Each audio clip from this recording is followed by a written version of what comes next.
Buenas noches, bienvenidos a Conexiones con William Meléndez. Es miércoles 15 de junio de 2016. Saludos a usted que nos ve en la zona oriental por la señal abierta de Canal 23. Desde luego también a quienes nos acompañan a nivel nacional a través de cable de Tigo y Claro. Tiene las opciones para estar con nosotros también en el www.tvocanal23.com. Esa es la alternativa de internet. Y desde luego también usted nos puede seguir a través de nuestro Twitter, wmeléndez19. Esta noche hablaremos de la infraestructura vial en el país, de los proyectos para la zona oriental, como la construcción del bypass de San Miguel, construcción de la calle a San Miguel, incluso la unión, un poco cómo está ese proceso, sobre todo porque hay ahí una situación jurídica que debemos entender todavía se debe deslindar. Y desde luego de los proyectos que se están desarrollando, de los grandes proyectos que se están desarrollando en la ciudad capital. En esto vamos a hablar desde luego de Rancho de Navarra, Redondelma Ferrer, Naciones Unidas, y de la situación de tráfico en general, aunque obviamente para esto deberíamos de tener también con nosotros, y lo haremos en algún momento, al Viceministerio de Transporte. Esta noche queremos agradecer que nos acompañe en nuestros estudios desde la ciudad capital, Felipe Rivas. Él es el director ejecutivo del Fondo de Inversión Vial, FOVIAL. Felipe, bienvenido, un gusto. Buenas noches. Muy buenas noches, un saludo a toda la audiencia y felicidades por el programa, por el espacio. Realmente ya hacía falta, William, en estos foros de debate y discusión, sobre todo con la objetividad que te caracteriza y la trayectoria. Así es que éxitos realmente, William. Bueno, gracias, director. Bueno, comencemos hablando de los temas que tienen que ver con la infraestructura vial, los grandes proyectos para la zona oriental, director, y me interesa de manera particular, se lo decía fuera de cámara, hablar de Bypass San Miguel. Es un proceso, obviamente, me lo aclaraba, tiene que ver también con el Ministerio de Obras Públicas, pero bueno, entra dentro de todo el esquema de tratamiento de la infraestructura vial a nivel nacional. Y el caso particular también de proceso de ampliación que se ha seguido al ingreso a la ciudad de San Miguel, en la ruta militar, y todo ese proceso. Pero bueno, me interesa que hablemos entonces qué es lo que se está haciendo en San Miguel en este momento, qué es lo que viene para San Miguel. Nuestros televidentes, que son fundamentalmente de la zona oriental, querrán saber qué es lo que ustedes están pensando en proyectos ya en ejecución, pero también a futuro. Sí. Efectivamente, bueno, hay toda una estrategia planteada para la zona oriental, particularmente me voy a referir a San Miguel, que ha tenido una inversión en los últimos años considerable con relación a lo que se venía desarrollando en la zona oriental. De hecho, había sido una de las inversiones más bajas en el pasado. A partir de eso, tanto el FOVIAL como el Ministerio de Obras Públicas diseñaron algunos planes, algunas intervenciones importantes que generaran impacto, no solo en términos de conectividad, sino también del tema de inversión y generación de empleo, que es un poco lo que redunda el ciclo productivo y este círculo virtuoso que genera la obra pública. Empezamos nosotros con una estrategia de todo lo que es la ampliación de la entrada a San Miguel. Hemos generado más de 3 kilómetros de ampliación, de tal manera que lograra crearse la condición básica de conectividad con lo que respecta a lo que va a ser el próximo bypass. Desde ese punto de donde se generaría el bypass de San Miguel hasta la entrada de San Miguel se hizo toda esa ampliación con una inversión superior a los 3 millones de dólares, pero además eso nos implicó ampliar el puente Ochoa y el puente Hirleman. Justamente son las imágenes que estamos viendo en este momento, ¿no? El monitor que tenemos acá a este lado. De tal manera de que nosotros ahí podemos observar de que este proceso permitió darle una fluidez importante a toda la red vial interna de San Miguel, siendo la Panamericana además la vía más relevante, no solo para el oriente, sino para el país. Fue una estrategia orientada a esa movilidad ciudadana, productiva, de bienes y servicios en toda la zona oriental. Ese fue el primer esfuerzo, pero incluyó, como digo, la ampliación a 4 carriles, la ampliación de los 2 puentes, y luego se tomó una medida muy relevante que tenía que ver con toda la zona urbana. El FOVIAL tenía básicamente ahí 2 vías, que eran las competencias, que era la Roosevelt y la calle del Boulevard de la Ruta Militar. Justamente de las imágenes que vemos es lo que conecta, ¿no?, con ambas. Exactamente, que conecta con ambas vías. Esas eran las redes principales del Fovial.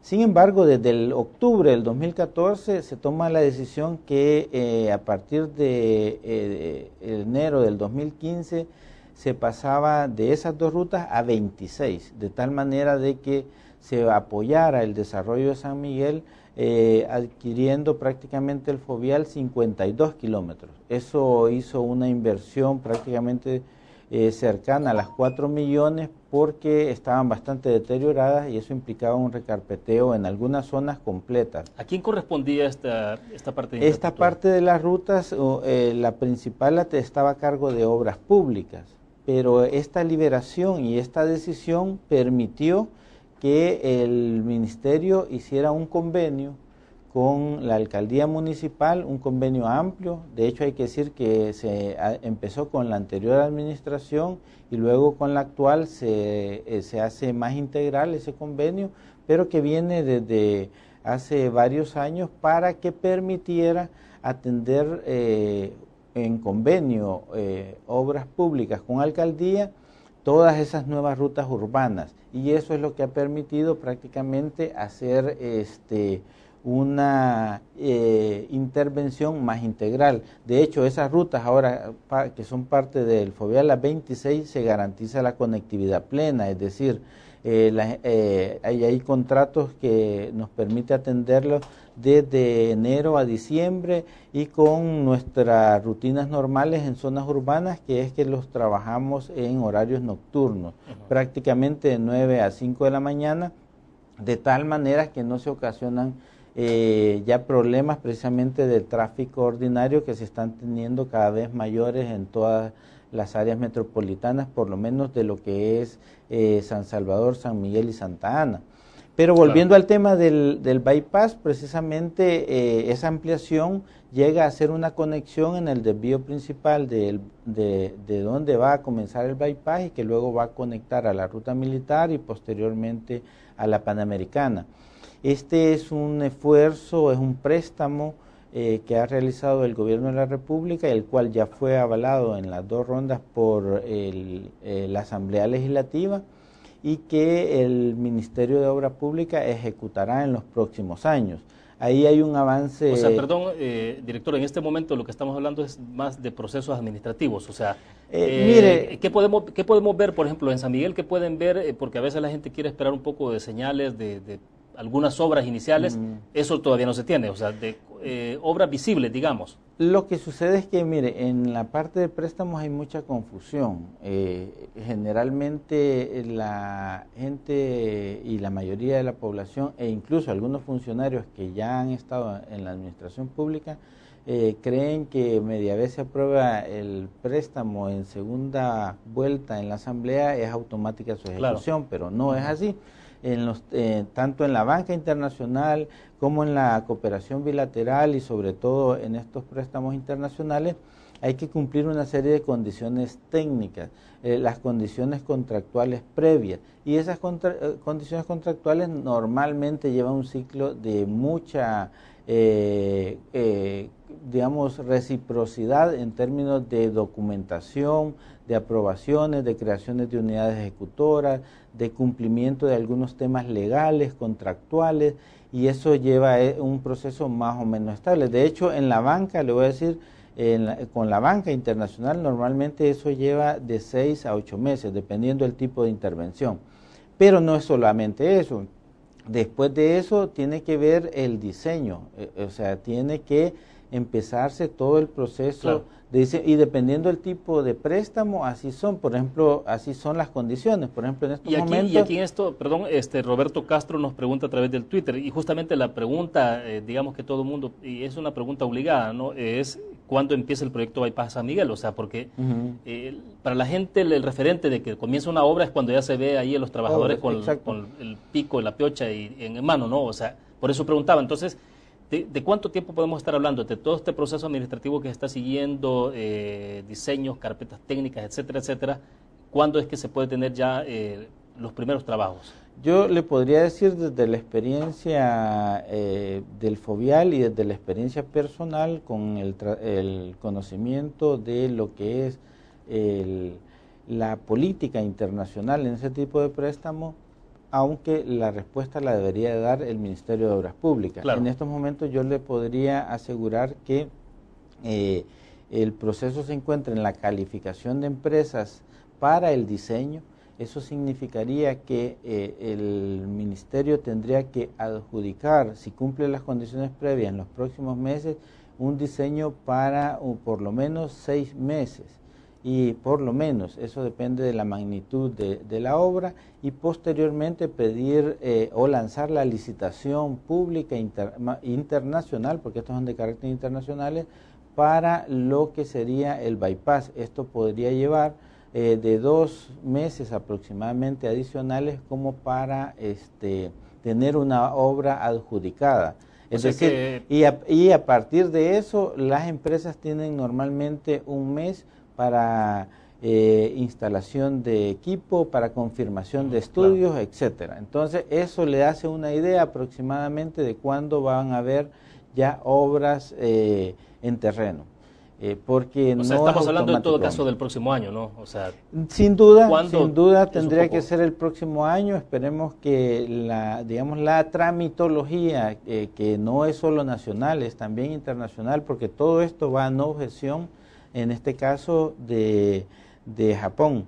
Entonces, esperemos que ahí no haya mucha burocracia en esa tramitología, pero sí estaríamos hablando de que por lo menos ya obra en firme dentro de la ejecución sería el próximo año. Lo que sucede es que muchas veces el Ministerio de Obras Públicas tiene equipo propio y tiene un plantel precisamente en San Miguel, y eso permitiría eventualmente hacer algunos anticipos de obra, algunos levantamientos técnicos y algunas intervenciones previas que pueda requerir la obra, y entonces claro, eventualmente podrán ver algún movimiento previo, pero que no necesariamente es ya la ejecución del bypass en sí. De acuerdo. Porque eso depende de la adjudicación de la empresa y de cuándo ya entra la obra en proceso.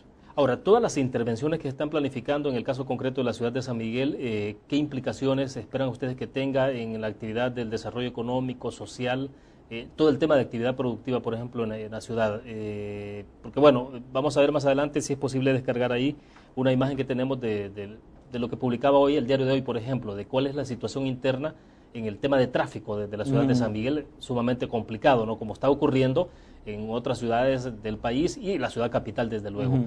Pero, ¿qué significado va a tener esto y en cuánto tiempo ustedes están previendo de que esto de verdad transforme la actividad de desarrollo económico y social de la zona? El primer impacto que tiene todo este tipo de trabajos que se están desarrollando en la zona oriental en su conjunto y particularmente en San Miguel es de inversión y generación de empleo. Eso es automático, y sobre todo que el tema de construcción, por cada empleo directo se generan por lo menos 4 según el promedio ya estimado, y no se diga la reproducción en toda la cadena de valor que se genera en la zona.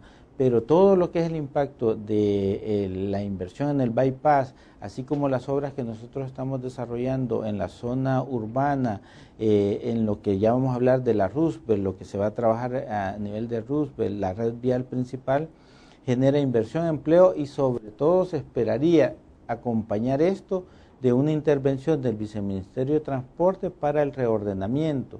Pero al estar construido el bypass, generaría un gran descongestionamiento de todo lo que es la carga y el transporte pesado, que hoy por hoy tienen que ingresar a la ciudad, ya sea por cualquiera de la ruta militar o la panamericana. Claro. Tendría una desviación completa para todo lo que es la frontera del Amatillo y eventualmente para toda la zona de la Unión, y en alguna medida toda la proyección que se había diseñado para el puerto de Cutuco. Ahora, todo esto les va a demandar mucho más coordinación, Ministerio de Obras Públicas, Fovial, el Viceministerio de Transporte, ¿no? O sea, porque de repente se puede tener una obra, una muy buena infraestructura, pero si no hay una buena distribución de la carga vehicular, señalización, etcétera, es puede ser complicado. Lo que pasa es que el tema exclusivamente del parque carretero, de lo que es el nivel de, efectivamente, de medidas sobre la movilidad de esa carga vehicular, así como aspectos de señalización, son un tema que se debe de trabajar integralmente, y la inversión en obra pública, la inversión vial, siempre va a ir acompañando, va a ir mejorando esto, pero el tema, tal como está planteado en estos momentos, requiere un plan integral, y no solo para San Miguel, sino a nivel nacional. Pero en estas zonas donde se está complicando por horas, porque también hay que decirlo, ¿verdad? Nosotros todavía no llegamos al colapso que tienen las grandes ciudades, incluso en el área centroamericana.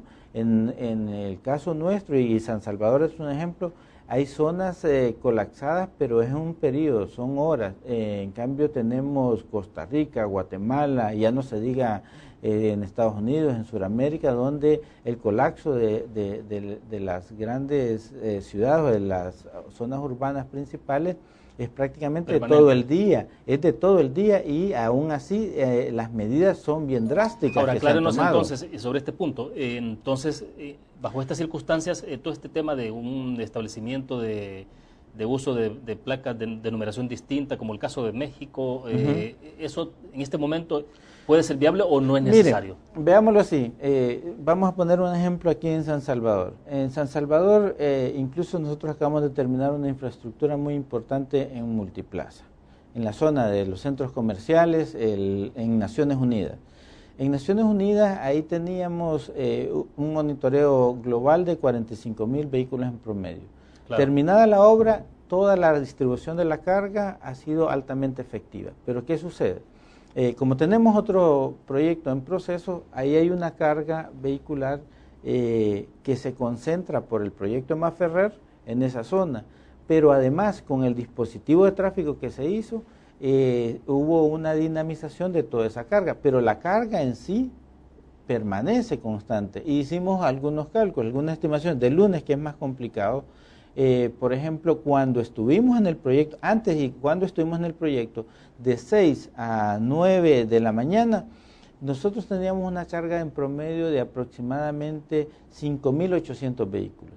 Media vez la obra fue terminada, ahí ha habido una concentración que ha pasado a más de 13,300 vehículos en el mismo periodo. ¿Eso lo tienen contabilizado? Porque, lo tenemos contabilizado. Recuerdo que dentro de alguna de las críticas que ha habido es si lo que ha ocurrido en este caso particular de Naciones Unidas es que se trasladó el congestionamiento, simplemente se movió unos 100, 200 metros hacia el otro sector. No. Pero usted me aclara entonces de que lo que ha habido acá es un aumento de... Es aumento de carga, pero tiene un sentido. A ver. El aumento de carga se debe a que la velocidad que se transita por esa zona sigue siendo mayor a que esa población o a esa ciudadanía se vaya por la Panamericana hacia el sector del centro de convenciones, o a que se traslade por la Monseñor Romero, que por sí la Monseñor Romero tiene una carga bastante sorprendente en estos momentos, ha trasladado mucho de la Panamericana hacia ese sector.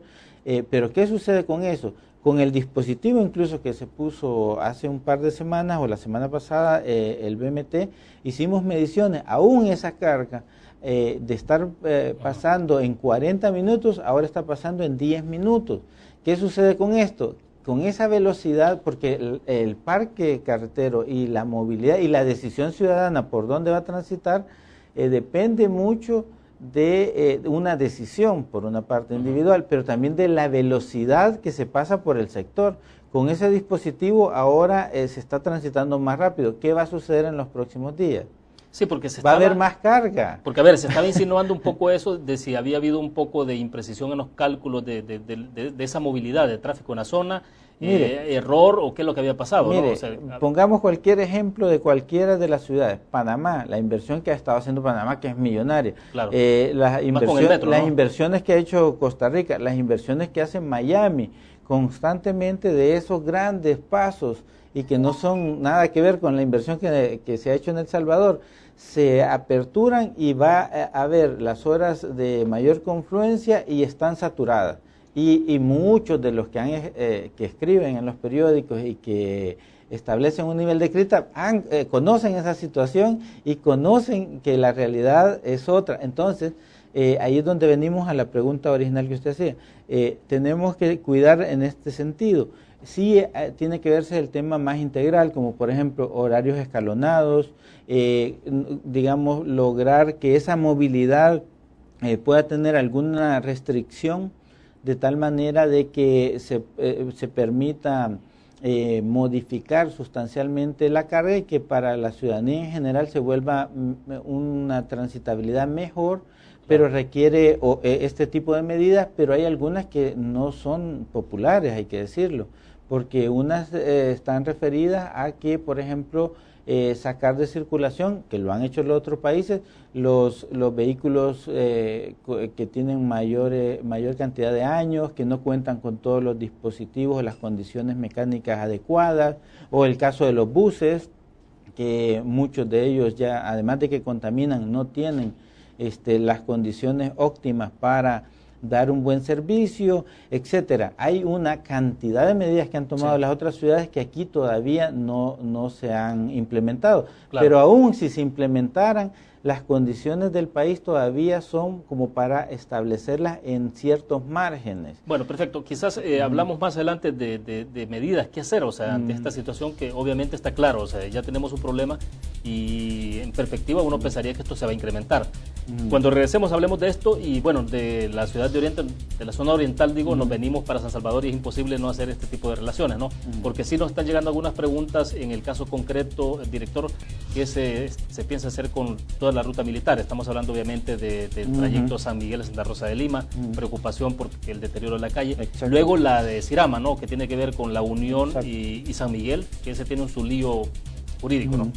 Vamos a la pausa, regresamos con algunas interrogantes que hay a través de las redes sociales. Volvemos.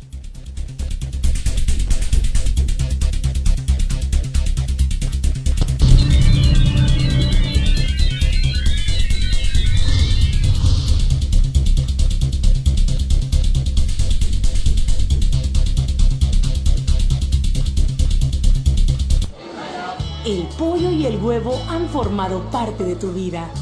A veces caliente, a veces frío, a veces visible, a veces invisible. El pollo y el huevo han estado siempre contigo. Son los alimentos de todos los días, los saludables, los que no pueden faltar en tu casa, porque te nutren y te dan fuerza. Aves, 60 años. Pollo y huevo todos los días.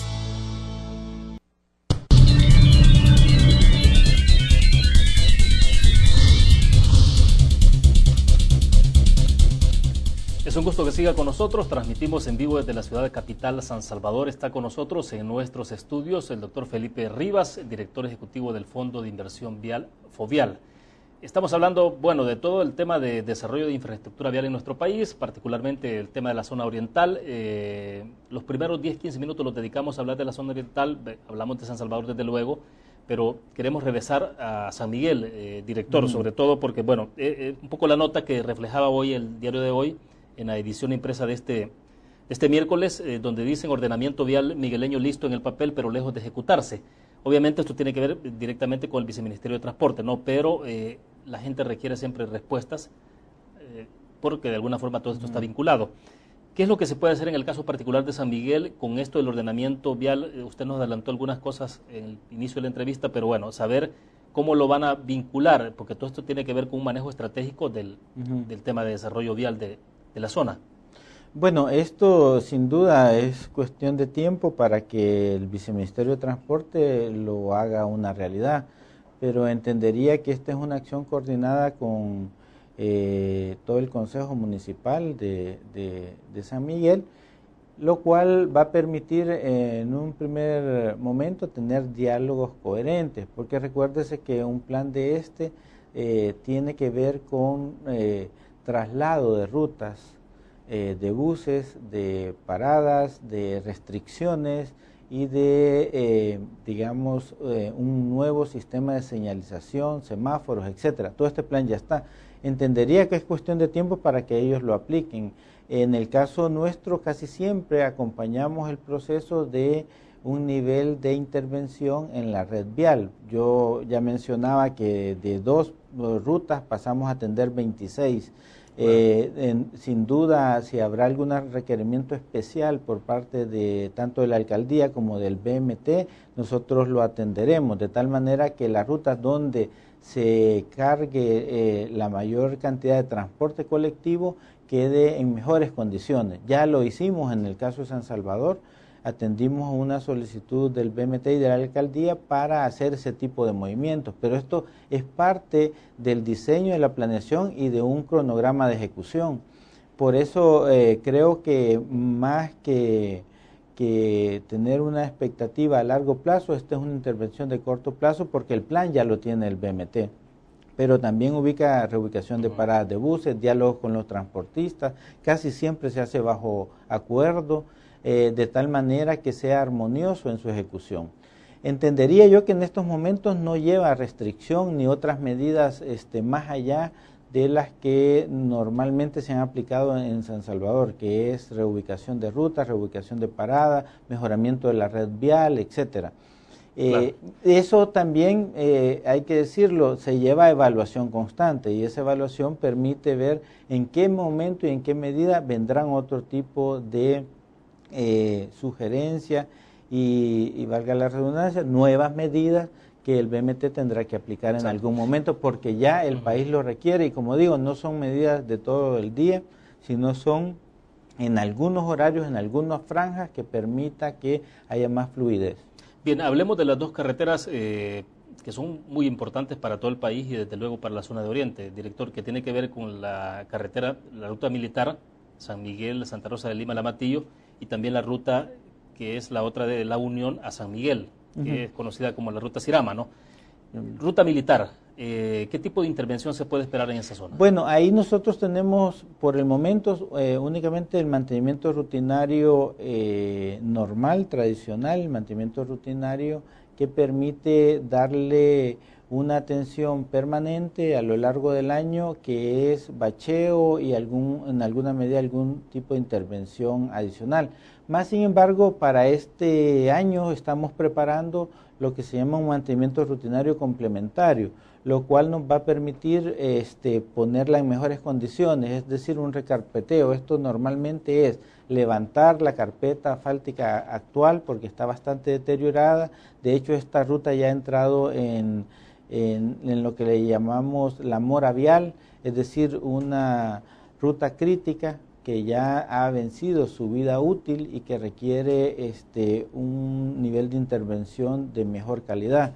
¿Estamos hablando de toda la ruta? De toda la ruta, de la mayor parte de la ruta. En este año vamos a hacer una intervención parcial y vamos a irla atendiendo progresivamente como lo hemos hecho en otras partes del país hasta recuperarla completamente.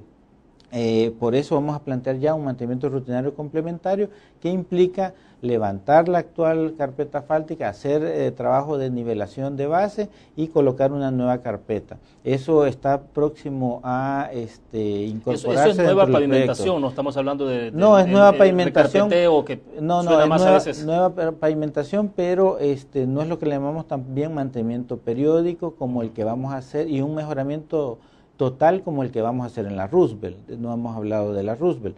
Aquí es básicamente, efectivamente, una nueva carpeta asfáltica que nos permita generar mejores condiciones viales, pero de manera progresiva. No tenemos los recursos como para hacerlo de una vez, por eso se llama mantenimiento rutinario complementario.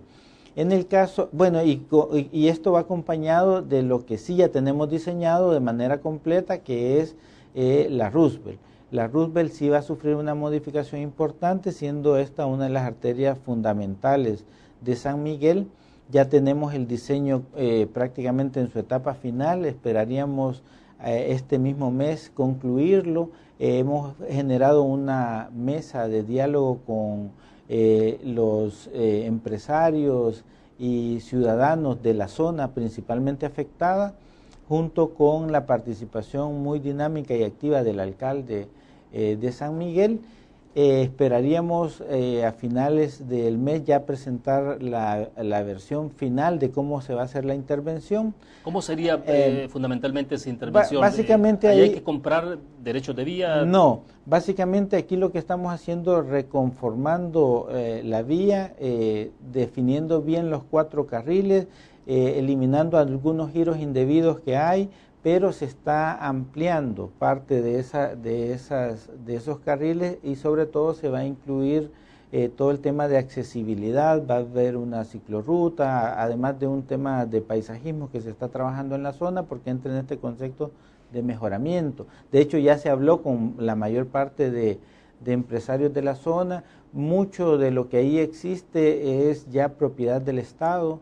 Hay algunos negocios que han tomado los derechos de vía y por eso es que no se requiere adquirir, sino más bien anunciar las medidas que se van a ejecutar en la zona, entre otras obras que están ahí. Ahora, el tema de la Roosevelt más complejo no es tanto la intervención que vamos a hacer nosotros como FOVIAL, como Fondo de Conservación Vial, que de hecho ya tenemos los recursos disponibles para ello, sino más bien la inversión que tienen que hacer otras entidades, porque la Roosevelt se ha convertido prácticamente en la confluencia del sector norte de esa zona con el sur y prácticamente absorbe toda la canalización de aguas lluvias de manera superficial. Ahora, todo lo que baja del volcán, ¿no? De la falda del volcán que atraviesa. No, además del crecimiento urbanístico que se ha dado en esa zona, que es bastante considerable. Y no se trabajaron históricamente no se han trabajado los sistemas de drenaje. Entonces lo que sucede es que en las pruebas que se hicieron de diseño, una lluvia mínima inunda toda la Roosevelt. Entonces ahí hay que hacer un trabajo especial en 2 sentidos. Uno, la intervención propiamente de los sistemas de drenaje, de agua lluvias y de ampliación de todos esos sistemas de drenaje dentro de la Roosevelt, pero además en el lado de todas estas colonias previas de canalización adecuada de ellos. Entonces estamos preparando ya un proyecto intermedio que logre esa, digamos, complementariedad de tanto del FOVIAL como las otras instituciones que tienen que ver con esto, particularmente y principalmente la alcaldía. ¿Cuánto más o menos puede significar de inversión esto? ¿Se tienen los fondos para poder desarrollarlo? Pues vamos a tener el monto final cuando esté el diseño ya completo, pero ya hemos hecho algunas estimaciones en el caso del FOVIAL para la parte vial y todas estas mejoras que se van a hacer, está aproximadamente en una inversión de $10 millones. Vamos a hacer 2 etapas, la primera que va desde el Triángulo hasta el Charlé. Esa sería la primera etapa, que ahí son ampliaciones de drenajes, mejoras, además de todo esto que le explicaba, porque además aquí sí es un mantenimiento periódico, es decir, no vamos a trabajar solo una colocación simple de carpeta, aquí nosotros vamos a trabajar la subbase, la base y la nueva colocación de carpeta y vamos a meter a competir tanto concreto hidráulico como asfalto modificado. Eso va a depender mucho ya de la licitación, pero sí hay una intervención municipal en los drenajes. Esto va a depender de este diseño y por lo menos hay un compromiso en estos momentos del alcalde de que sí vamos a ir de manera conjunta para que esta primera etapa sea una realidad. Estamos hablando que en un par de meses nosotros estaríamos listos para lanzar la licitación, sin afectar por supuesto el carnaval, porque ya tenemos estrategias también diseñadas para ellos, así como el plan de gestión de tráfico. Es la que se utiliza, ¿no? Es la que se utiliza, o sea, sí. Pero hay imperdonables si están trabajando en esa época de noviembre. O sea. No, ya está previsto que no va a ser así. Pero además, después del Charlé o del seguro, hay un problema todavía más complejo, y es que no hay drenajes. Toda el agua las correntías de agua son superficiales. Y ahí sí es una intervención un poquito más compleja y esa sería la segunda etapa. Bueno, nos quedamos con este punto, porque necesito hacer otra pausa comercial. Cuando regresemos, si nos amplía un poco más esto, el caso de Sirama, y luego regresamos a San Salvador, porque quiero que nos hable también la intervención que van a hacer en Rancho de Navarra, ¿no? O sea que es bastante complejo, pero bueno, vamos a una pequeña pausa, regresamos.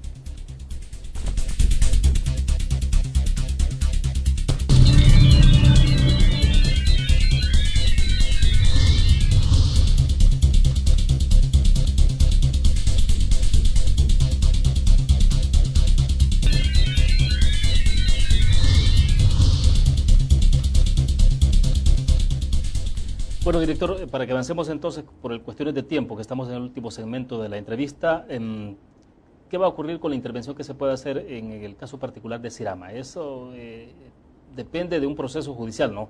Pero es decir, ¿cuántos gobiernos han pasado y todavía no se ha resuelto? O sea, ¿qué otro tipo de gestiones se pueden hacer para lograr que haya una solución judicial a este tema y entonces se le puede entrar al... Por el lado de Fovial, digamos, ha habido bastante insistencia directa, pública, de tal manera de primero visibilizar el problema, mantenerlo en la agenda diaria, no solo en Oriente, sino a nivel nacional, porque esto surge de un proyecto del 2004, que es un proyecto llave en mano, es decir, que la empresa tenía la responsabilidad del diseño, así como su ejecución y todas las garantías correspondientes. La obra no tuvo la consistencia, la calidad contratada y por lo tanto se hizo uso de garantías y al no haber una respuesta efectiva también se procedió en su oportunidad por parte del Consejo Directivo de la época en la recepción a proceder con la demanda. Pero esto no está en manos del Fovial, sino el juzgado respectivo, en este caso el primero de lo mercantil. Digamos que lo que nosotros anunciamos este año al final era una buena noticia en el sentido de que ya se ha procedido a nombrar los peritos. ¿Por qué esto es importante? Porque ya están trabajando desde el mes de marzo aproximadamente y estaríamos esperando un resultado en agosto.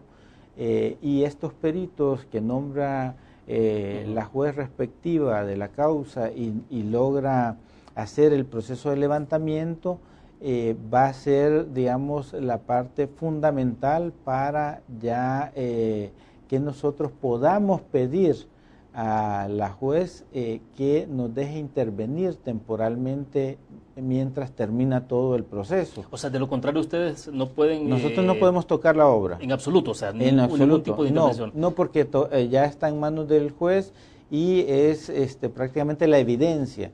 Mientras no haya un levantamiento y que el juez nos autorice a intervenirlo, nosotros no podemos hacer ningún tipo de actividad.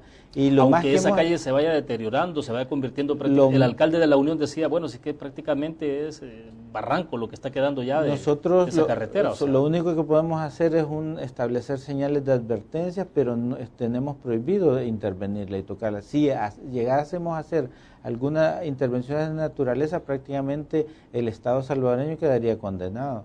Ahora, pero ¿qué evidencia puede ser eso si al final se va destruyendo con el paso del tiempo? Es decir, en un momento determinado, inmediatamente después de que se hizo, uno puede pensar... no, porque hay cosas que parecen medias absurdas, no sé, o sea... no, porque son ingenieros especializados. Recuérdese, como hay una intervención previa, hay un diseño y hay una intervención previa, ellos tienen que hacer un levantamiento de daños y sobre esos daños es que se va a hacer todo... digamos, el peritaje y luego la respuesta ya en el juicio. Por el caso de Fovial ha demandado por 14 millones de dólares. Hoy esa carretera, levantarla cuesta mucho más. Estamos hablando de 32 kilómetros.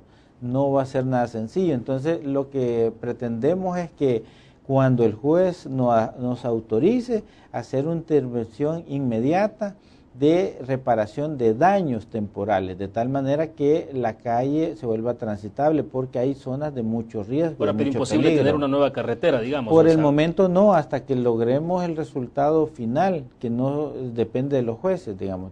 Ahí no está en nuestras manos. Sin embargo, si nos autorizan, haremos una intervención preventiva, de tal manera que no haya riesgo como lo hay en estos momentos. Por eso insistimos de que nos den una respuesta pronto. Esperamos que con el peritaje en el mes de agosto nos permitan de manera inmediata hacer una intervención. ¿Eso implicaría agosto para finales del año, más o menos, poder hacer algo? Sí, porque nosotros lo que haríamos es un mantenimiento rutinario complementario que nos permite eliminar las zonas de riesgo y que la calle se vuelva transitable. pero no significa hacer la calle nueva, ¿verdad? Eso hasta que el juez ya logre resolver la problemática y que el Fovial disponga de los recursos necesarios. Estamos hablando de casi 32 kilómetros, no es nada sencillo. Ahora, si el invierno cierra con mucha intensidad, peligra hasta que se corte el flujo del tráfico en la Mire, zona. son puntos sobre más todo me imagino peligrosos. que las cuestas del Gavilán, ¿no? Que es Sí, sector... ahí lo que estamos nosotros siempre previendo es señalización, prevención, pero no está en nuestras manos, está en manos del juez. No, si nosotros hacemos, como le digo, cualquier tipo de intervención, ponemos en riesgo el resultado final del Estado salvadoreño contra la empresa, que no es nacional, hay que decirlo también. Bueno, perfecto. Volvamos a San Salvador y me interesa que en los últimos minutos que nos quedan de la entrevista hablemos de Rancho de Navarra. El tipo de intervención que se va a hacer en ese lugar, ¿qué tipo de intervención sería? Estamos viendo acá, es una proyección, ¿no? Sí. La imagen que tenemos una proyección, no es exactamente lo que se va a tener.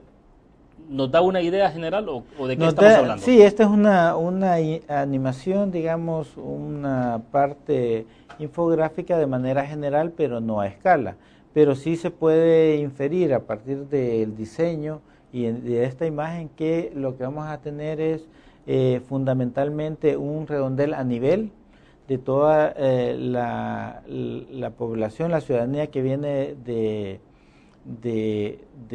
lo que es ahorita toda la zona de los planes de Rendero hacia San Salvador.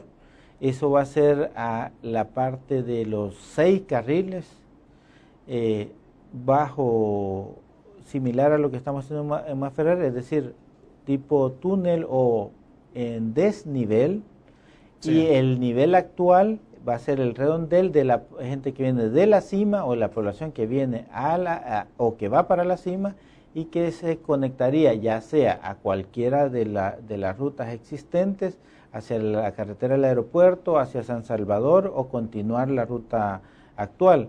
Por ejemplo, si usted viene de Comalapa, entrando hacia San Salvador, pasa por bajo, ¿no? Va a ser a desnivel, efectivamente, y lo que cambia es que vamos a tener 3 carriles en cada área, 3 carriles de ingreso hacia San Salvador y 3 de salida, más 2 carriles de acceso hacia el redondel, el cual va a permitir, pues, asumir la ruta hacia la cima o hacia la otra, claro, hacia el otro sector sur. Lo importante de esto es, o a diferencia del redondel Masferrer, es que el centro no será techado, no será embovedado, lo cual permite una luz natural, digamos, aunque también existen zonas de iluminación LED que hemos considerado ya en toda la zona. Perdón, aquí tenemos iluminación solar. Parte de toda que se puede ver además en la gráfica.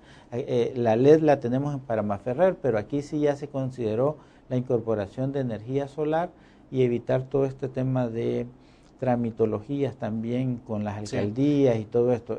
Pero la dimensión es... Ahora, en el centro va a funcionar un sistema de pasarela completamente accesible, que va a lograr conectar en cualquiera de los puntos extremos que usted ve en la pantalla. Lo de pasarela sí no está reflejado acá, ¿no? Está reflejado ahí, es el centro. El centro, eso que, de acuerdo. O sea que van a haber ingresos por lo que hoy es Rancho Navarra, digamos, a través y van a conectar hacia ese redondel para lograr salir a cualquiera de los puntos que hoy por hoy se hacen de manera arriesgada, digamos, en el sector.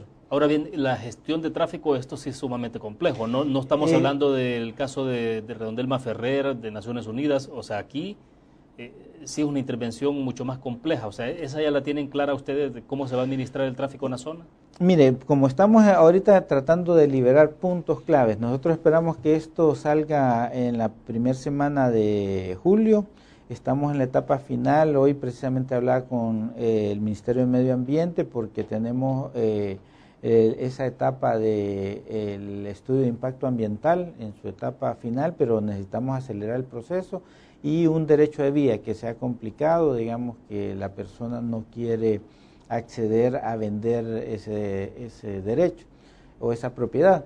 y este también ya está en manos de Fiscalía para el Ahora, proceso cuando es de este tipo de expropiación. infraestructura, ¿es un bien público? ¿Cómo se procede? Eso es automático, es tramitología, pero hay que hacerla previo a la licitación. Por eso es que estamos esperando estos dos resultados inmediatos. Los temas más complejos de todas las intervenciones ya se resolvieron, tanto en derechos de vía, reubicación de 21 familias que teníamos ahí en la zona. Todos esos aspectos como más relevantes ya se gestionaron. De hecho, lo que nos lleva a hacer un estudio de impacto ambiental es la cantidad de tierra que se va a trasladar de la zona y la ubicación de la misma. Pero efectivamente, a la par, nosotros llevamos todo el tema del plan de gestión de tráfico. En estos momentos ya casi está concluido, ya hay un nivel de propuesta. Lo que varía aquí es que tenemos menos posibilidades que en todas las otras intervenciones que hemos hecho y la carga vehicular es bastante pesada. Claro. Pero parte de eso que hemos acordado con propietarios, con todos los que están involucrados en la zona, es crear rutas alternas que no existen hoy por hoy, digamos, una en la parte superior de la cima, uno también ahí a la par en la propiedad actualmente de Rancho Navarra, rutas adicionales, pero además vamos a trabajar primero las rampas, de tal manera que las rampas se conviertan en parte de esas rutas alternas. Bueno, lamentablemente se nos agotó el tiempo, director, pero bueno, de esto seguiremos hablando más adelante, ¿no? Porque de sumo interés nacional, estamos surgidos de soluciones al tráfico, sin duda alguna, y esto es un problema ya en todas las ciudades prácticamente. Sí, no, de hecho tenemos que seguir con inversión vial, queremos sincronizar, finalizar o avanzar bastante más Ferrer con el inicio de esta obra, pero hay mucho más que hablar en términos de corredores logísticos y todo lo que tiene que ver con inversión en infraestructura vial. Bueno, para la próxima. Bueno, gracias por la invitación. Bueno, perfecto, les agradecemos a ustedes su fiel sintonía, nos vamos a ver mañana 8 en punto de la noche, vamos a tener otro tema de interés nacional también y desde luego vamos el día viernes a la misma hora, a las 8 en punto, para que podamos conversar sobre los temas que más nos están impactando a los salvadoreños. Gracias por su fiel sintonía, nos vemos mañana.